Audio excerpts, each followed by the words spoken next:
One of the more common beliefs about retirement finance is that the older you are, the less exposure to equities you should have.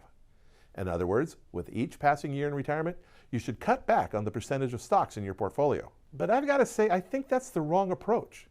In fact, you may want to do the exact opposite. To be clear, for someone who is approaching retirement but isn't there yet, it could actually be a very good idea to begin lowering their allocation to stocks. One way to do that might be to change your allocation in, say, your 401k to include a higher percentage of non-volatile assets, thus lowering your exposure to stocks as you get closer to your retirement date.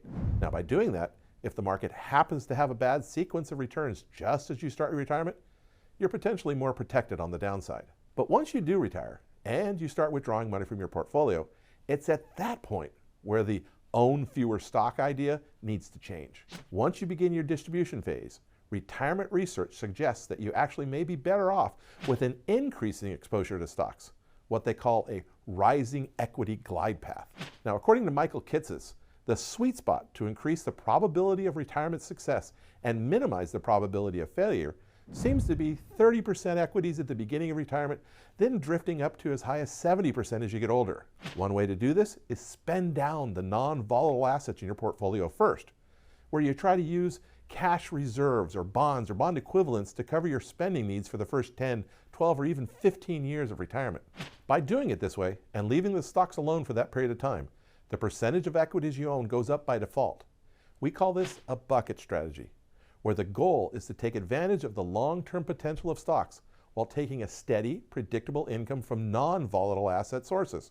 And consider this, by slowly increasing your percentage of stocks at retirement, you may be able to take advantage of what the market gives you.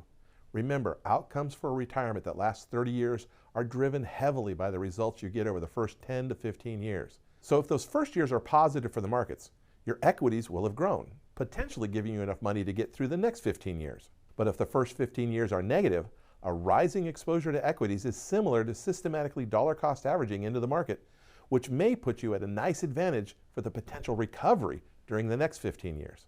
Of course, no one can predict the future, and nothing is ever guaranteed. But intuition would tell you that you may be far better off having a strategy that aims to get you through the down times while potentially growing through the good times with a predictable monthly income. That's why we do buckets. At Lucia Capital Group, we believe in looking at both conventional and unconventional wisdom to help our clients navigate through the retirement maze. How can we help you the most? Just give us a call.